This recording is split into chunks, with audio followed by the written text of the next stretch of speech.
Well, guys, welcome to the first episode of the series we haven't named yet.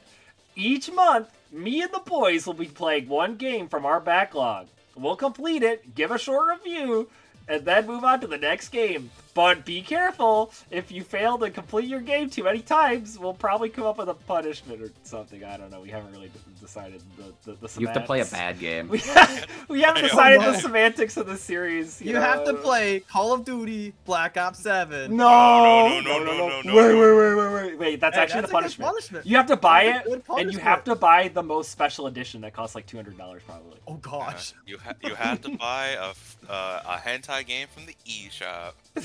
One of the AI generated ones. Yep, Yeah, the AI the puzzle generated one. one. No! Oh my gosh. Well, so it sounds like a lot is on the line. So And you have to play for 2 hours, so you can't return it. Oh god. True. All right, well, guys, we're doing this to get through our backlogs that we've all been neglecting, and this way we can hold each other to it. Every week we'll like DM each other and be like, how far are you in the game? You finished the game yet? We'll be really annoying about it to each other. It'll be great. True, Of course. true.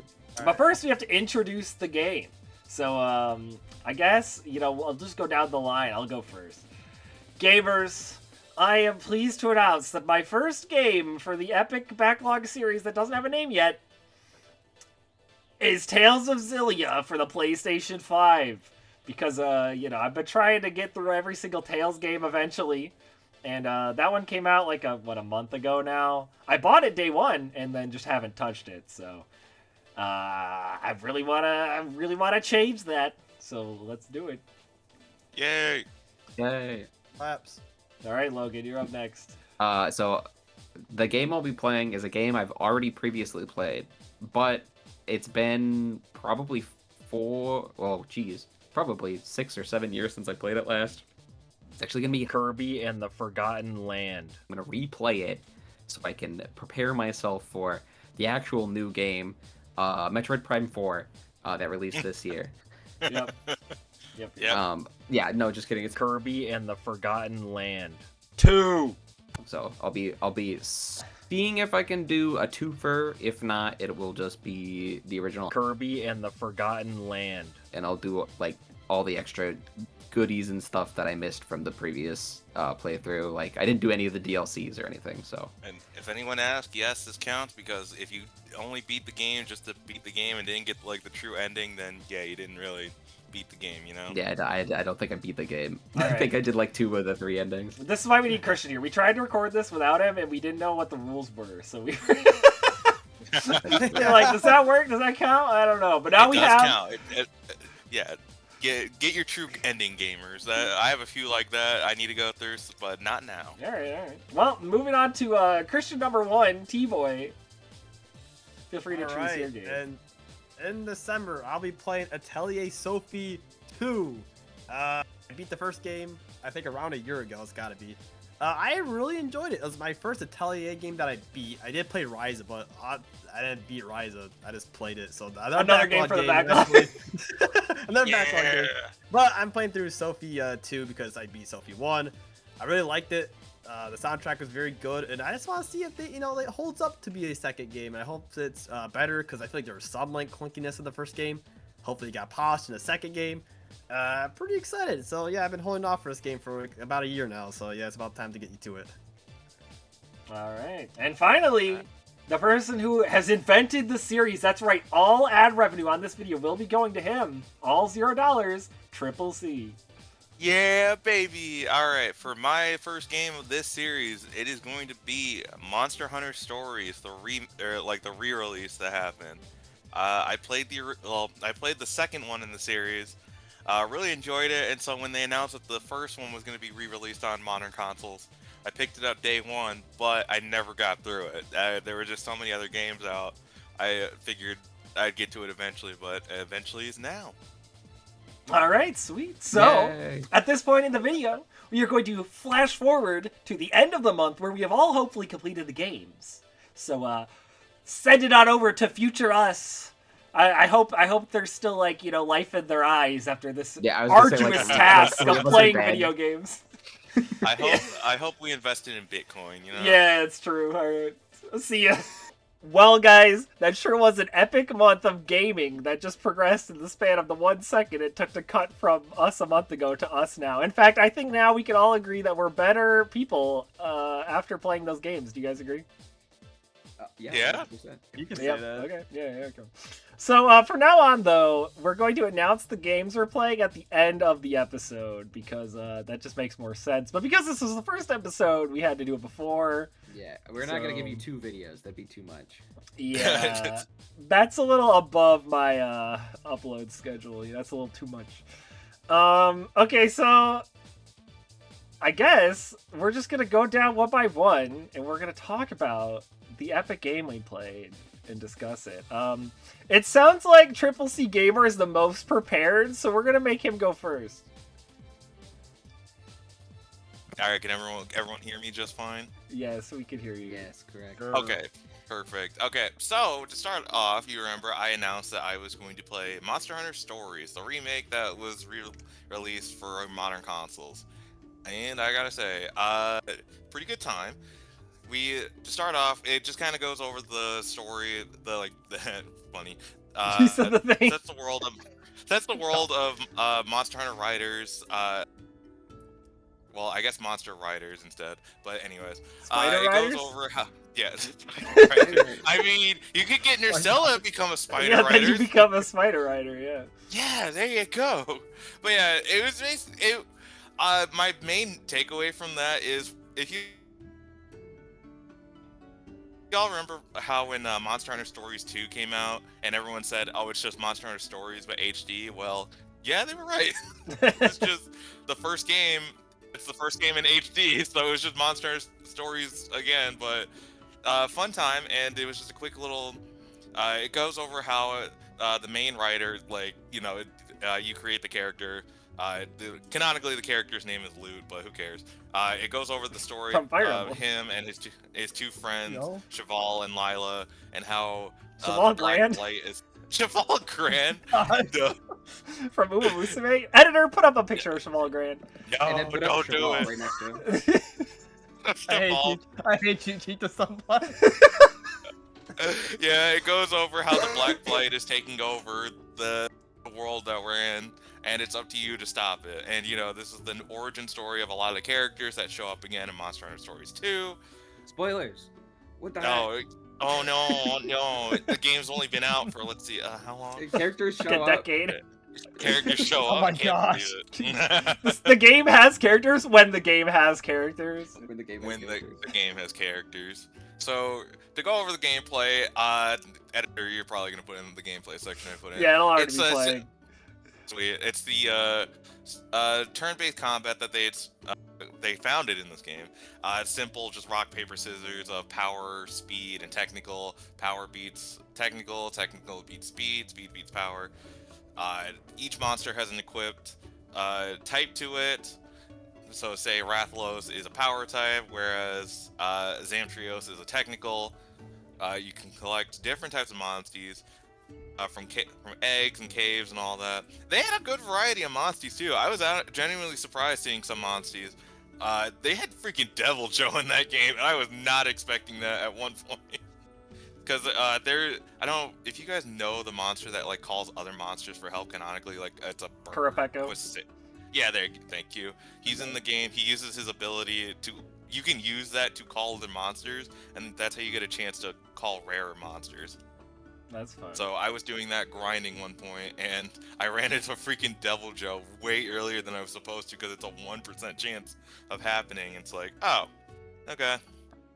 And so, yeah, Monster Hunter Stories the only thing that was lacking was the weapon selection. It only had 4 weapons. That was Great Sword, Sword and Shield, Hammer, and Hunting Horn. That was a jump scare. Nice. I was like, oh yeah, it's the Gen 1 of weapons, and then he's like a hunting horn. Yeah, My no, favorite it was, gun weapon.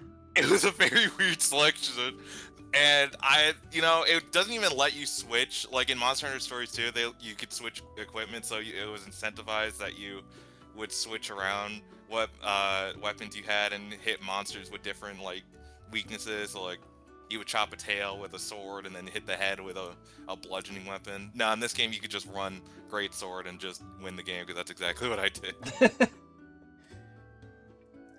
And then another thing is it took 4 hours to get monster hunting material crafting. Like you could not use monster materials for about 3 or 4 hours of the game. So I was rocking the base set equipment, just upgrading it with the rocks and everything I found. And yeah, it was a little tough to get through, but hey, whatever, man. And so end it all off. We went through it, had a fun time. I collected a lot of monsters, and I'm working on trying to get Fatalis, because Fatalis is a final or a secret boss in that game. You can't collect him. It sucks. But whatever. Were you able to defeat Fatalis? But one of the low points for me. No, I wasn't. What? No. I'll try again. But one of the low points with me would be how. I guess just how like the slow start of the game. Honestly, you're not really seeing a lot of the stapled monsters until about the 7 or 8 hour mark. Sure, I mean, yeah, you fight Nargacuga right away, but I hope you like Yayan Kutkus and Velocidrome in the first area, or for the first like 4 hours. It really does sound like very Monster Hunter 1 coded. Yeah, it's very Monster Hunter 1 coded. Yeah, I think that's the best way to describe it, because Monster Hunter Stories is very Monster Hunter 1 coded. Stories 2 was world coded, and now Stories 3 is going to be Rise coded, it sounds like. Yeah, overall I'd say I give the game like a 7 out of 10. Alright, well, Christian, where would you rank it compared to the previous games you played as part of this series? Well, right now I'd put it on the top. It's the best game I played for this series. Wow, that sounds really good. I guess the game's actually peak fiction. That's crazy. Wait, did he play 2? Yeah, I played 2. No, I mean, part of the Monster Hunter Story series, part of this video series. Part of this series. Oh, okay. Yeah. Part of this series. You see the joke. Two is an objectively better game, but one for this series, this Backlog series, yeah, best game I ever played. Dude, ranked 1 of 1. 1 of 1. Rank 1 of 1, baby. Absolute banger. All right, well. I guess, as they say in Sonic Heroes, I'll take it from here. Oh my gosh. Folks, that was a gaming reference. Did you know video games, guys? Did you know that Edgeworth pursued his father's career as a prosecutor? I did, yeah. I did know that. Well, so for this month, I played Tales of Xillia Remastered. So a little preamble about like my background with the game before playing it. This is my 4th Tales game that I played through completely. I guess technically it's the 5th one I've played, because I played like half of Berseria and then never got back to it. So, another game for the backlog, am I right, guys? Maybe in a future episode. Yeah. But this game's interesting because I've wanted to play it for a really long time, but it was a PlayStation 3 exclusive, and I've never owned that console, so I've never been able to play it. I think I first learned about it when I was getting music for my custom music pack on Super Smash Bros. Project M, and I was just like, oh, Tales series has good music. I don't know anything about it, but the music's good. And I remember I added like multiple Tales of Xillia songs. I was like, what the heck is a Xillia? I will say that after playing the game, still don't know what a Xillia is. Does anyone know what a Xillia is? No. Don't ask me, bro. All right, nobody knows what So, like, I feel like half the time the names of the games come up in the plot, like Vesperia. It's like, oh yeah, that's what they call themselves. But sometimes it's like, yeah, I still don't know what a Xillia is. I've played the whole game. But maybe in Tales of Xillia 2 will get revealed what Xillia means. But, yeah, no, I've been enjoying the Tales series, and I kind of want to play all the games eventually. But, Tales of Xillia Remastered finally came out, finally let me play the game without needing to own a PS3, so I was very excited about that. I guess the way to talk about this game because it's a JRPG, I feel like there's two big parts. We're going to talk about the story first, and then we'll go into like a gameplay second. I am going to keep the story segment pretty like spoiler free. I'm not going to go into any like details necessarily, but I will talk about things in more of a general sense. And I guess we're going to divide that section up between plot and characters. So, character-wise, I really enjoyed the cast of this game quite a lot, actually. It's one of my more favorite. I mean, all the Tales casts have been good, but I really like this one. I think the big standout for me was actually somebody I was not expecting, and that's your boy from the Chipmunks, Alvin. Your boy. Probably the character I was like least interested in going into the game, because I like knew what the main cast was. Like I knew what they looked like because I've seen them in the Tales of series all openings video that I've seen 5,000 times. So I knew what the characters looked like, and he was the one I was least interested in. But I thought he was like definitely the strongest character. He had a really interesting arc, and I never really knew exactly what to expect from him throughout the story. But he had some really great moments, and I think this game has a lot of like pretty powerful like character moments where I was like, whoa, holy shit, this is really happening. Okay. And yeah, Alvin definitely has some of the most interesting, most complex, like, you know, when you're playing an anime game, you know, characters can be kind of tropey, which I enjoy. But I feel like Alvin was a little more complex. He's like, there's not really a trope you can really put him into. He's a very unique character, and I really appreciated that. As for the overall story itself, I thought it was pretty strong. Probably my favorite moment in the story is something that JRPGs do sometimes. Everyone in this call will know in Xenoblade 3, when there's just like an hour of like cutscenes and there's just no gameplay. Hell yeah, baby! And it's just like, holy shit. Well, Tales of Xillia does something very similar. There's a big like turning point moment in the story, and like shit goes down. And there's just kind of like this really long segment of just kind of just plot. And I really enjoyed that section. But it was funny because while this whole like section is playing out, it wasn't quite an hour long. It was probably more like, I don't know, maybe like 45 minutes. My cat had the zoomies, and also this was during where the mice were living in my walls, and the mice were also going crazy. So like shit was going down in the game and in real life at the same time. Oh my Holy shit. Very chaotic, and I think that's a memory that will definitely stick with me. But yeah, no, that was awesome. And I'm really excited because, of course, this is a rare instance of a Tales game that does have a direct sequel.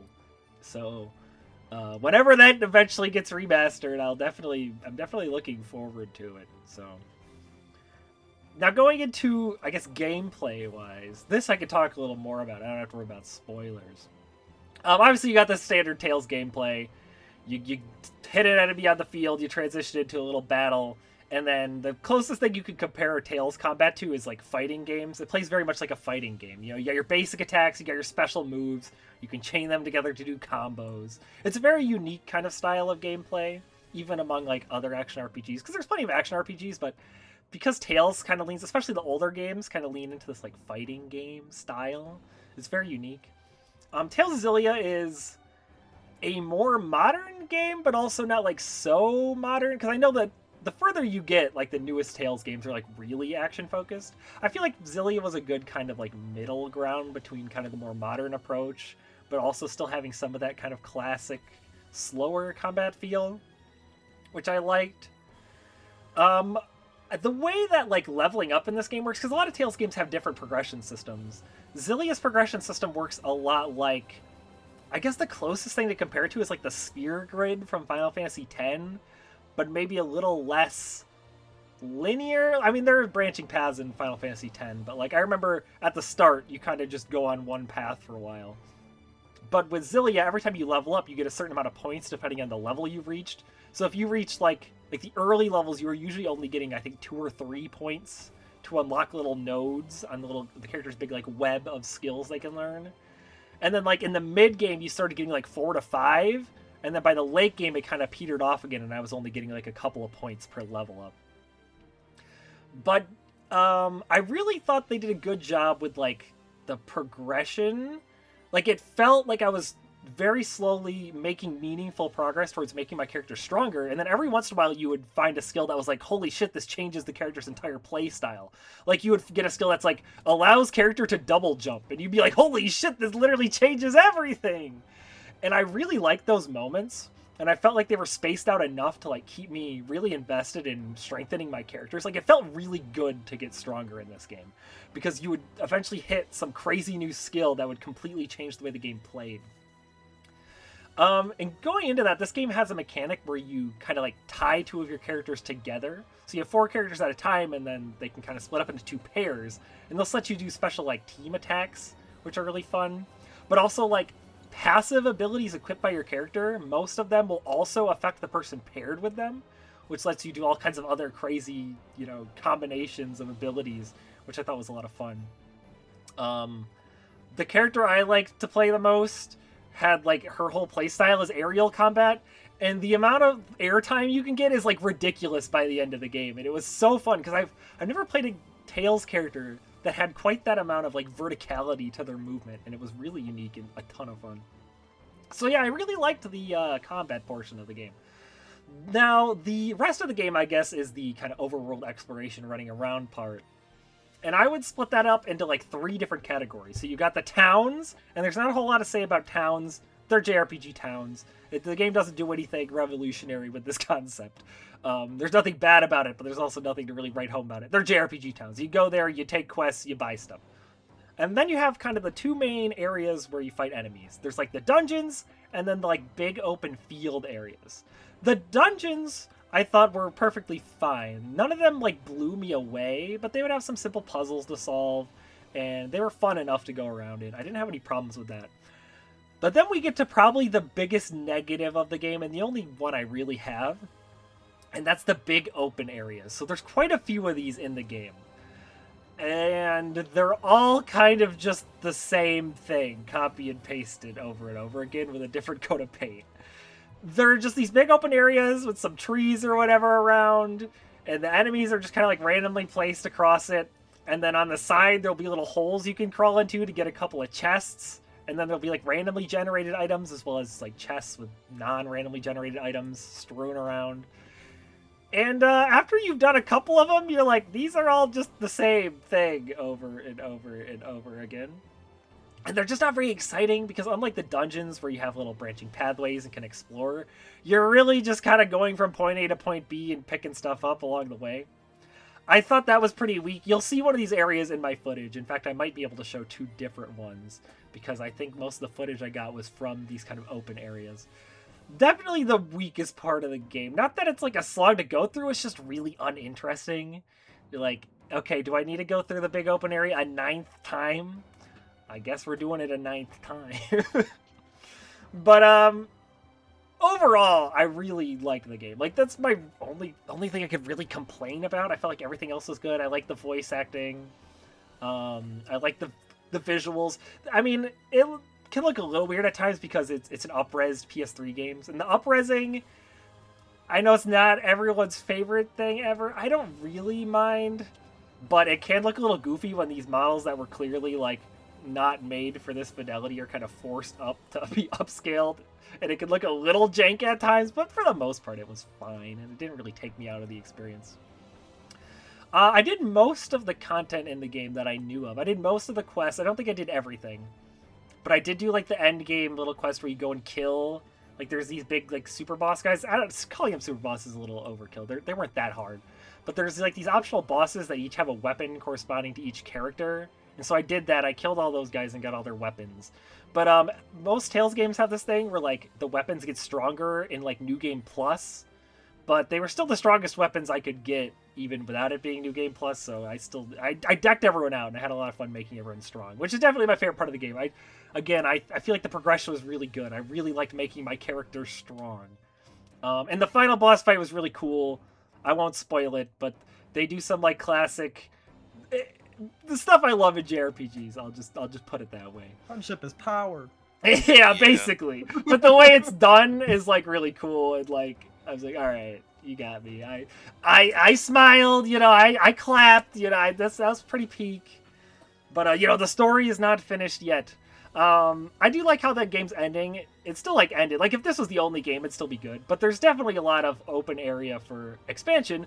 Hence why I guess they made another one. So hopefully we can play Tales of Xillia 2 remastered this year. Probably. I think the director literally said that it's in the works. So like it'll probably be out this year.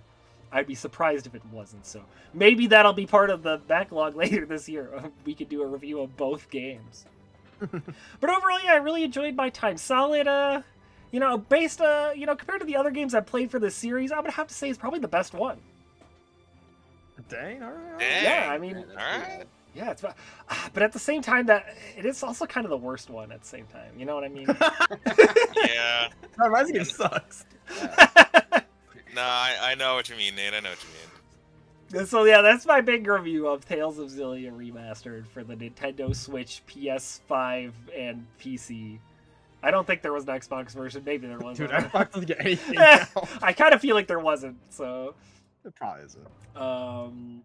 yep, that's me. Who wants to be next? Who wants to be next? I'm willing to take the bullet, Go ahead, Christian. so I guess I'll go next. Alright, so my game was Atelier Sophie 2. I played the first game over a year ago. I actually logged onto the save file to see how long it's been exactly. It was in September of 2024, so yeah, it's been a while. So finally getting my hands on the second game, which I had the game for a while now, so I'm just glad I got to play it. So the game kind of starts off pretty much right after the events of the first game ended off. So Sophie and Plakta, two major characters of, well, Atelier Sophie 2. And they're just kind of going on a little journey together. Sophie wants to learn more about being being an alchemist, just doing alchemy stuff. Her grandmother was a big alchemist, and Plakta's kind of her teacher. So they're just kind of wandering around and then they get doing isekai. whatever. Yeah, they don't get isekai. So that's the funny part. So they come across this cool looking tree. Not a big spoiler. I mean, you come across like right away. So this is called a dream tree, and the dream tree is a huge part of the game. And essentially, Plakta just kind of gets kidnapped from a giant portal thing that a certain character does. I won't say who, because that is a spoiler. So this portal opens up, takes Plakta away, and Sophie's like, "Yeah, I'm going in after." I'm not gonna stay here and do nothing. So she goes in after Plakta, and now they end up in the dream world, where pretty much. Really, it's just another whole different world, and the requirements of getting here is like you have to be chosen to get into this world. But the thing is, Sophie wasn't necessarily chosen; Plakta was. So Sophie comes across this old kind of like confusion stuff. Like she's like, "I'm confused why I'm kind of doing here," and everyone else is kind of confused what she's doing here. Yeah, if you've ever played the Dream World from Pokemon Black and White, it's the same thing. Yeah, we can't even play that anymore. Getting chosen is tucking your Pokemon in the bed. Shit you me out. So yeah, Sophie pretty much gets separated from Plakta while going to the dream world. So yeah, Sophie's kind of without Plakta. Plakta's just kind of wherever now. So the first half of the game, I want to say, is just Sophie just trying to track down where the heck Plakta really went to and trying to figure out how this whole world works, And since it's the dream world, it pretty much defies the laws of, anything really. That's how a normal dream would be. You could literally dream of anything. Anything could pretty much happen in this world, essentially. So there's people from like the past and the future here at different ages. And how do I not spoil this? I don't think it's necessarily that big of a spoiler. So you meet like younger variants of characters that were like in the previous game. I'll say that. Or like older variants of characters, It's kind of weird, but it also kind of makes sense because it's supposed to be weird. It's a dream. Nothing's supposed to really make any sense. Because I kind of like thought that myself. Like when I have a dream, nothing really makes any sense in that. So I kind of got it, A little bit confused at first, but I got it. What I do like about this game is that you start off at level 20. Now, the reason why I like this is because the first game, the highest level you could be at is level 20. So it really feels like you just left off where you from the first game. And then for some reason this game's max level is 50. I'm not really sure why it's so weird levels, but levels don't really matter too much in this game. It's about all the gear you make, essentially. You know, Monster Hunter the gear- reference? yeah, pretty much. Levels don't really mean stuff besides skill points. You get a lot of skill points from leveling up, but other than that, like your stats barely go up from a level up. It's like, here's 1 HP, here's 2 attack, and 1 defense or something. Like you don't and you know skill points you get like 13 of, which is a lot in that game.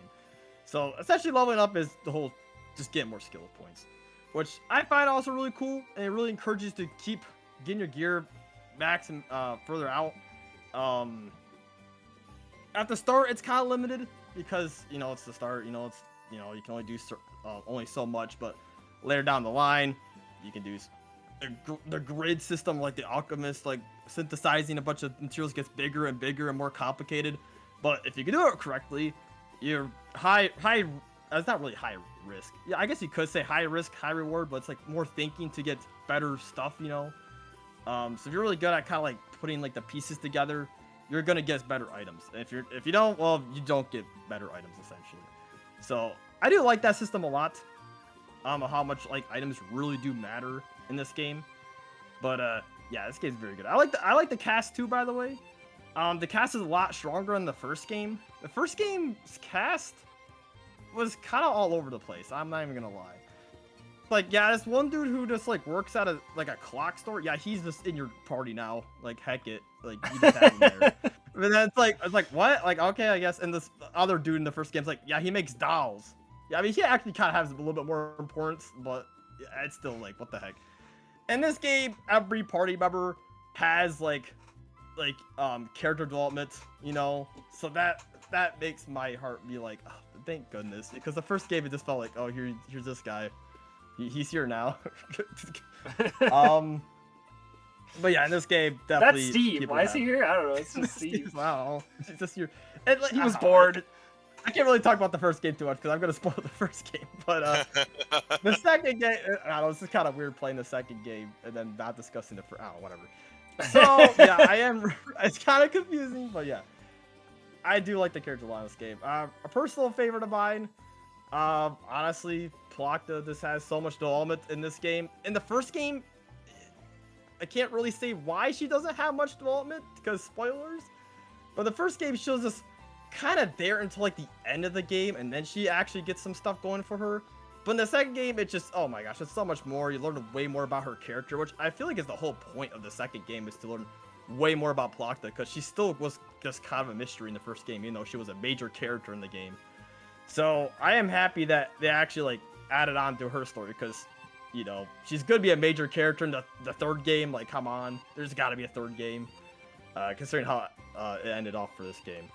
So, yeah, most of the stuff I like about this game. This game is very charming, but there's one big negative I did not like about this game, and that's like learning new recipes and how they kind of work. So, to explain it, if I would synthesize this one item, let's just say flour, for example. It's a pretty, simple thing. So I make flour, right? And now down the line, I learn a recipe, but to learn it, I get a recipe. In order to learn it, I gotta make flour, even though I already made flour before. So I have to make it again to learn it, or learn the other recipe. It's like, I already learned how to make flour. Why do I have to do this, or have to make it again, just to get the recipe opened up to me? It's kind of tedious. I don't know. It's just, it's like, fine, I'll go back and make it, or fine, I'll go back in this one area and go get the item again. But yeah, that's kind of my big complaint. But other than that, I mean, hey, it was very cool. I guess I'll say a little things about the ending, but once again, not gonna spoil it. The ending is actually quite sad. It's like a happy ending, but it's also like, it's like a sad, happy ending. Did they have like a word for that?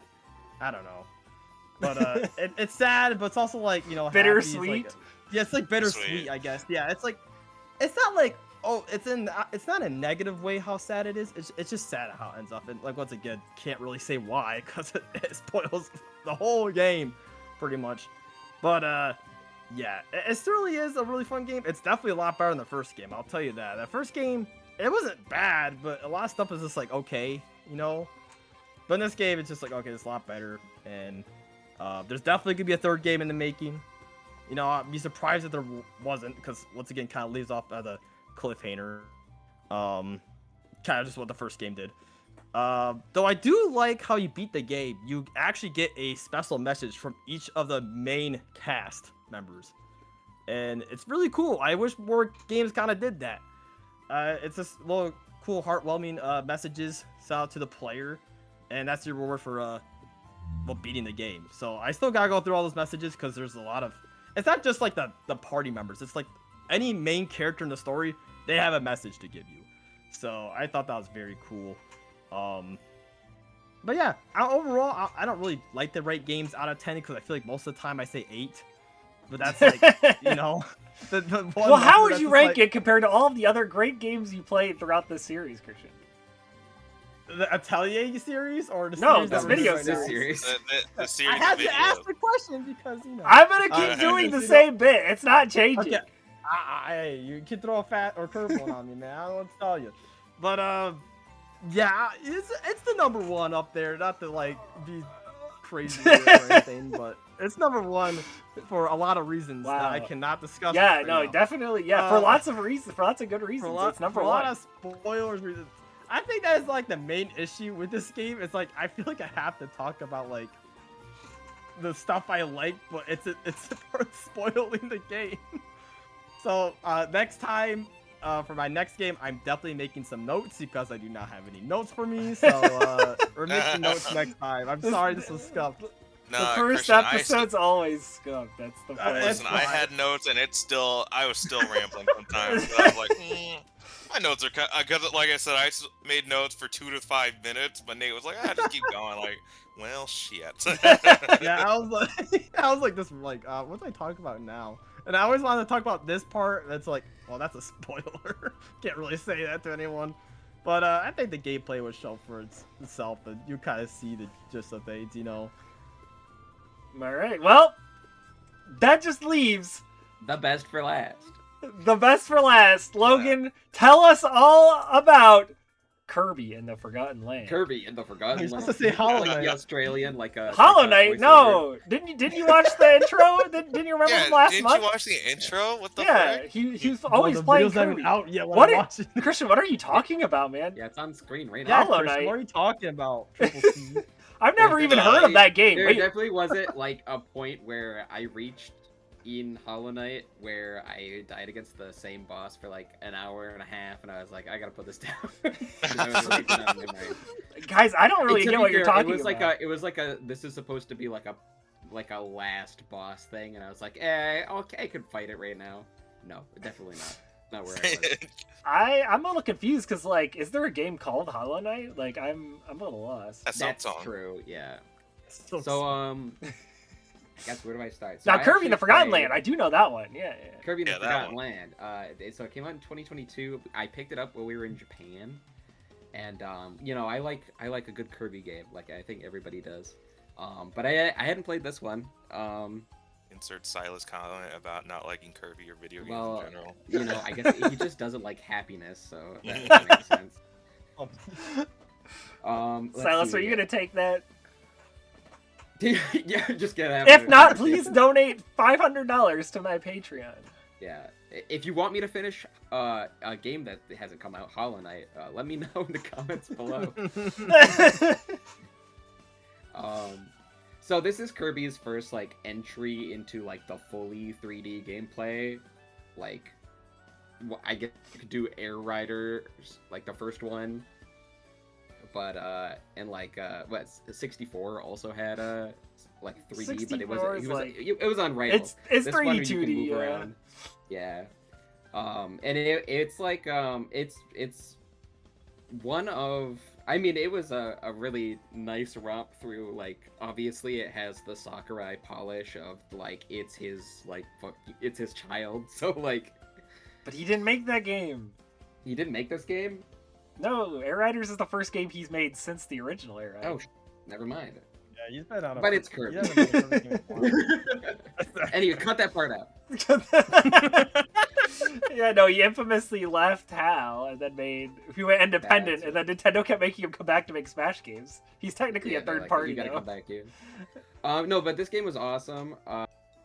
I guess the brief synopsis at the beginning is like Kirby gets isekai'd and like sucked into a portal into the Forgotten Land, and he has to like figure out his way home, basically. And he saves this little creature called Elfalin, who's like a little blue kind of flying chinchilla thing. Oh yeah, all the drama on Twitter about them not being playable. Oh, in Air Riders. Air Riders. Yeah, so like you go and you help him, and he becomes like your little companion as you kind of sort this Navi? mess out. There's like the big bad is the Eldritch Beast Horror. Pack, who go and like collect all of the Waddle Dees that got sucked up along with Kirby, and your job is to like go rescue them in each of the stages. And there's like 2 different stages. There's like there's your standard levels, and then there's like these treasure trove kind of things, which are basically like time trials, and you have to like use power up and beat it in a certain amount of time. And that was always a little fun challenge, but this game's definitely not the most difficult thing. It's fun. There are challenges to it, but It's a Kirby game. It's relatively easy. Yeah. Some of the big stuff that was different is there's the whole new mouthful mode system, which is Kirby sucks onto like. Oh, he sucks. No, he sucks. He be sucking. Oh no! He attaches himself to like an object and then like uses the He object. becomes a car. Yeah, he becomes a car, a vending machine. Just like that isekai anime. Just like exactly. So no, that like those power-ups were really interesting, and then the you could actually upgrade your standard copy abilities. So you would start off with like, standard sword looks like sword, fire looks like fire. But then you'd find these blueprints scattered throughout like the levels, and you could go back to the main hub and upgrade them, and there was an obvious sense of progression. They felt more powerful. You could they have like little stat icons, you can see them like what increases the speed, the power, and they always got like new moves and things like that, and it was a fun progression trying to like find all of the blueprints to unlock them. And then like every Waddle Dee you'd save at the end of the stage, you'd send back to the town, and like the town would like grow slowly as you progress through the adventure, and you'd unlock like mini games and like Kirby's house. There's a whole gacha system. Gacha? Yeah.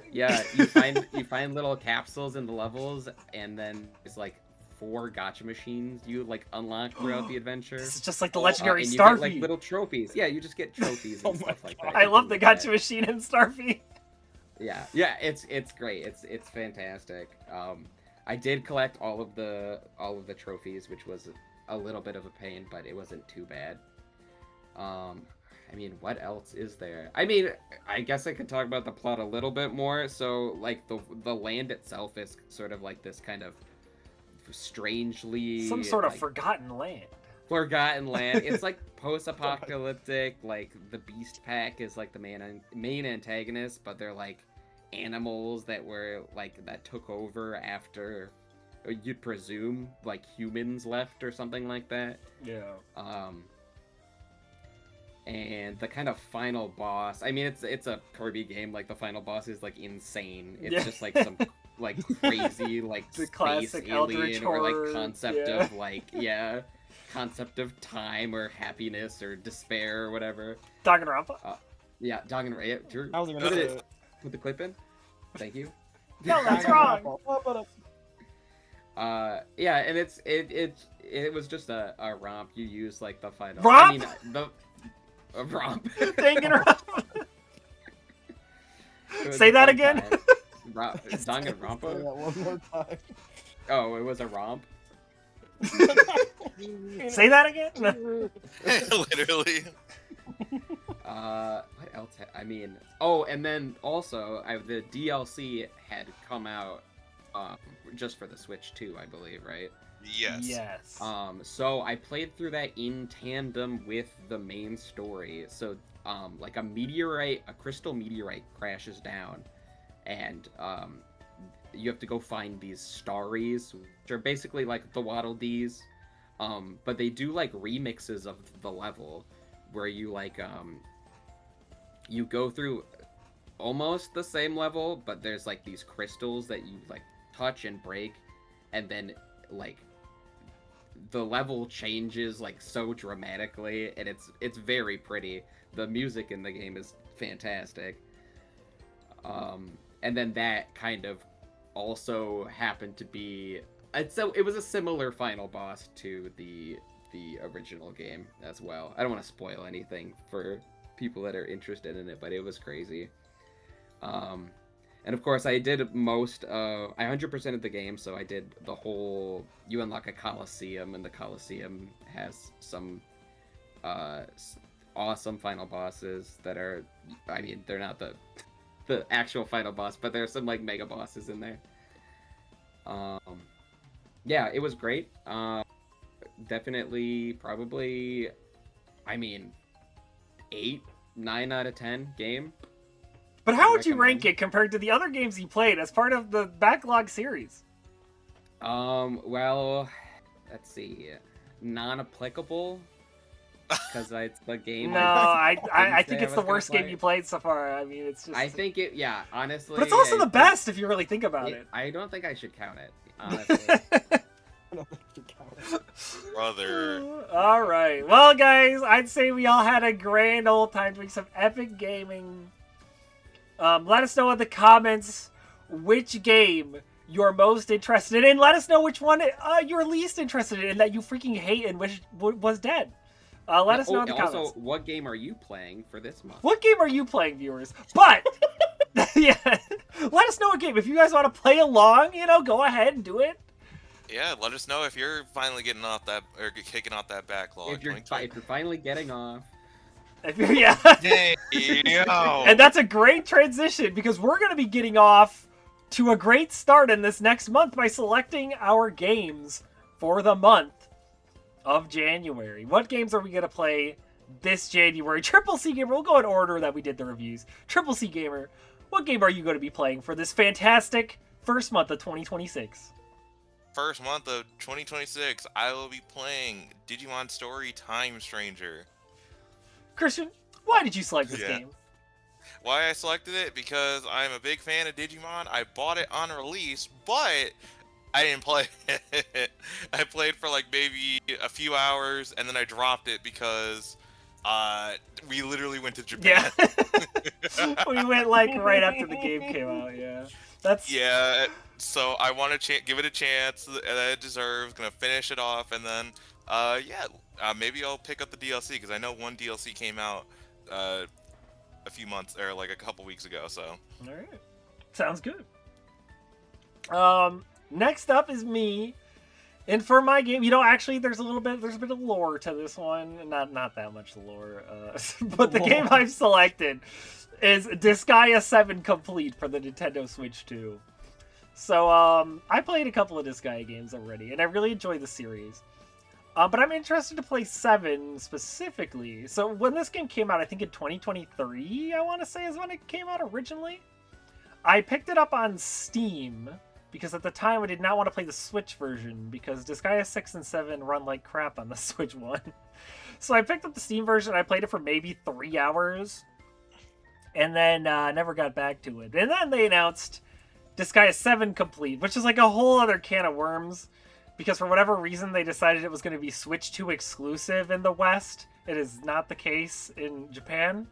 Don't know why they did that, but hey, I own a Switch 2, so what do you know? I can play the game.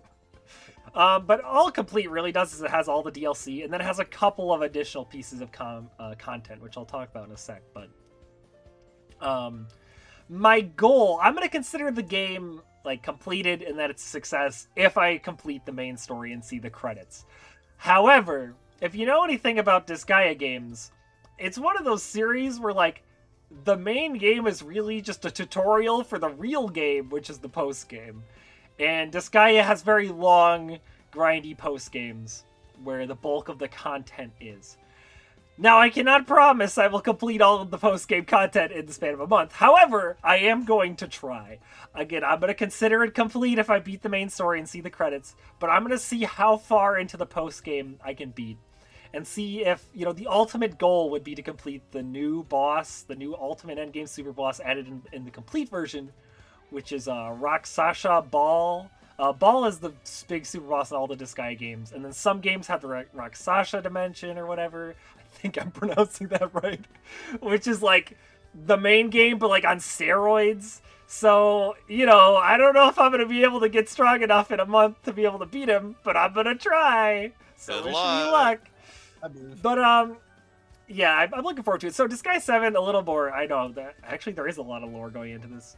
Well, Disgaea is interesting because the series transitioned into 3D with Disgaea 6. And unlike people who are stupid and dumb and say that Sonic had a rough transition into 3D, which he did not, have you played Sonic Adventure 1? Sonic controls great. But this guy actually check my did. Let's Play. Yeah, watch his Let's Play to find out more. But this guy definitely did have a rough transition into 3D. And Disgaea 6 is like the least liked game of the entire franchise, but I heard from a lot of people that Disgaea 7 brings things back. And so I want to see, did it really bring things back? Or are all 3D Disgaea games terrible and no one should play them? We're going to find out. That's a little bit of spoilers because I've already played some of the game and I am enjoying it. So I think the answer is yes, Disgaea 7 is good and fixed the problems from 6. But I don't know, maybe the game gets worse later. We'll find out in my ultimate review at the end of the month. Yeah, maybe the next chapter will be terrible. I'll be like, never mind. The series is dead forever. But stay tuned to find out. Yeah, we need to bait people into watching the next episode. Oh my. Correct. All right, other Christian, what is your game for the next month? All right. I feel like I'll be calling myself a fake fan if I don't play more of the Atelier games. So that's right. We're running it back. There's another Atelier game I'm playing. It's Atelier Yumiya, which I believe it's not the newest one. I think it's second newest. Yeah. Which came out earlier I was gonna say this year. It's 2026. Oh gosh. Earlier in 2025. Yeah. So I haven't heard like anything about this game, and I think that's like the cool part of playing this because I do not know what's happening. Like 100% whole blind, heard nothing on the internet, nothing. So I got nothing to go off from if I heard good. If I know this game's good or bad or where it stands in the Atelier series as a whole. So I'm excited. I have played already for like a couple hours, so I can't really give like a good opinion about it yet, of course, because the beginning of the games are typically very slow, so you never know. But hopefully it's good. Hopefully it lives up to kind of Atelier Sophie, because I liked Sophie a whole lot. So yeah, see what goes from here, I guess. All I know about the game is it was really funny when it had a collab with Tekken, and the Tekken fans were crashing out on Twitter. Yeah, I did have I did, right, I saw them. Hold on, I need to talk They're about like, this. what the fuck is an Atelier? Yeah, so It was really funny. I did see the add-on contents to this game, and I saw like a Tekken outfit. I'm like, Yeah, they did a collab with Tekken. I was so lost, and this kind of goes the same way with Atelier Sophie 2. They had tales of whatchamacallit, cosmetics in that game. So I think it's pretty funny how these games just get weird crossovers with other games. Yeah, it's kind of weird, but yeah. Well, Logan, what game have you selected for us? Well, here's the thing. I really haven't selected anything. No. I'm currently in the middle of 2 simultaneous playthroughs of Hollow Knight and Void Stranger. But I could add a third game if you ever thought about it. Holy so crap. There's been a game on my backlog for at least 3 years now. I got it during a Christmas. And it's a game that a lot of people do like. It's an RPG.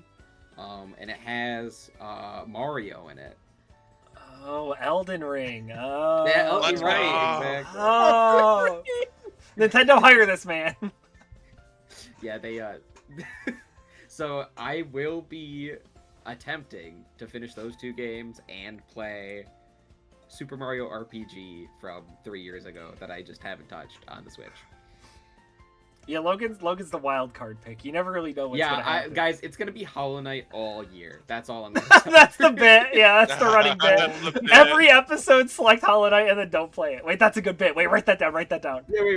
Write that down, write that down. Write that Get down. all that stuff out. So guys, there's a little indie game called Hollow Knight. I've never heard of it. Probably haven't heard of it. Yeah, I no. will be playing. Unlike and- Void Stranger, which is peak, and I have played that one. Yeah. So Much yeah, more that's well-known what indie we're game. looking for, guys. Void Stranger. All right. See you All next month, gamers. Bye bye. Bye, gamers.